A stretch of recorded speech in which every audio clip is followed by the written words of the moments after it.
ఆయన 3:51 మధ్యాహ్నం 3:51 ఆయన ఒక ట్వీట్ చేస్తాడు. మర్చిపోదామా మన రఘురాముడి తలను ధ్వంసం చేసిన మతోన్మాదులను. అంటే ఎన్నాళ్ళయిందండి విజయనగరం జిల్లాలో రాముడి విగ్రహాన్ని ధ్వంసం చేసి ఎన్నేళ్లయింది? ఇవాళ మాట్లాడుతున్నాడు. మర్చిపోదామా నారసింహుడి రథాన్ని ధ్వంసం చేసిన మూర్ఖులను. మర్చిపోదామా పల్లె పల్లెలో మత మార్పిడిలతో హైందవ మత ధ్వంస రచనకు ప్రోత్సహించిన దుర్మార్గులను. మర్చిపోదామా గణేశుడి మండపాల్లో మాంసాహారాన్ని పంపిణీ చేసిన సనాతన వ్యతిరేకులను. క్లోజప్ లో కుదిరితే మాధవ్ గారు కష్టపడి ఆయన రాసి టైప్ చేసుకుని పెట్టుకున్నటువంటి పోస్ట్ రాసి 4:55 అంటే ఇంకా గంట లోపు అనమాట. అంటే బహుశా ఆవిడేదో కొన్ని ఎడిటింగ్ చేసినట్టున్నారు. అంటే కింద ఆయన ఖండిద్దాం హిందూ వ్యతిరేక విధానాలను అమలు చేస్తున్న వైఎస్ఆర్సీపీ దమనకాండను బహుశా ఆ మొక్క తీసేసినట్టుంది. ఇద్దరు ఒక టైంకే పెట్టినట్టున్నారు.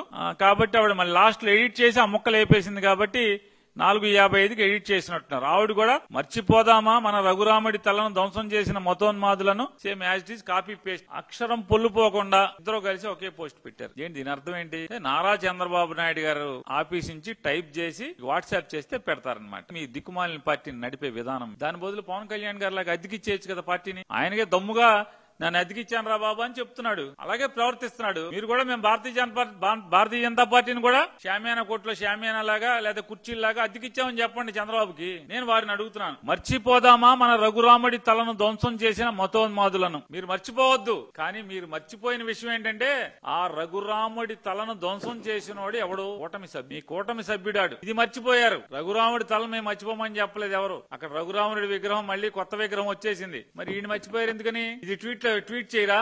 చంద్రబాబు రాయలేదా? ఇది చంద్రబాబు రాయలేదా మీకు?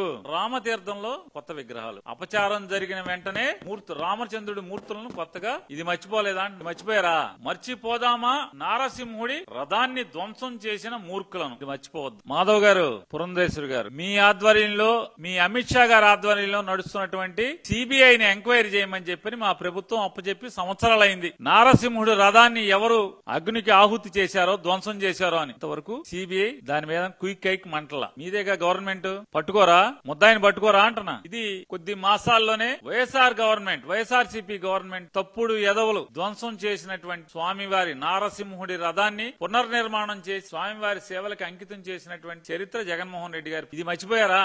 నేను ఇంకోటి కూడా మీకు గుర్తు చేస్తా. మర్చిపోదామా అని. మర్చిపోదామా భారతీయ జనతా పార్టీ ఆంధ్రప్రదేశ్ లో ప్రభుత్వం నడుపుతున్నప్పుడు, తాడేపల్లిగూడెంలో భారతీయ జనతా పార్టీ ఎమ్మెల్యే ఉన్నప్పుడు తాడేపల్లిగూడెంలో రథం పెంటపాడనే గ్రామంలో స్వామివారి ఆలయంలో ఉన్నటువంటి రథాన్ని దహనం చేస్తే, ధ్వంసం చేస్తే కేసు లేదు, ముద్దాయిని పట్టుకోలేదు, రథాన్ని ఇంతవరకు పునర్నిర్మాణం చేయలేదు. మర్చిపోదామా భారతీయ జనతా పార్టీ తెలుగుదేశం కలిసి చేసినటువంటి పాపాలని? మర్చిపోదామా?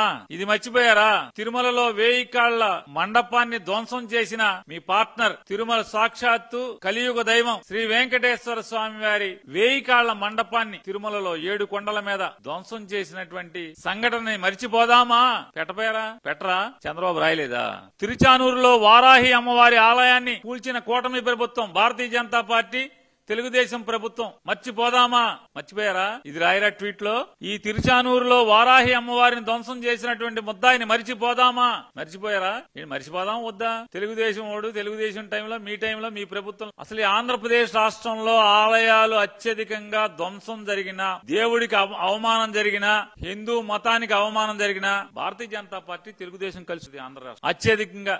ఈ పాపాలన్నీ ఒడిగట్టుకునేది మీరే. భారతీయ జనతా పార్టీ, తెలుగుదేశం పార్టీ ప్రభుత్వం గోదావరి పుష్కరాల తొక్కిసలాట 31 మందో 35 మందో ప్రాణాలను హరించారు.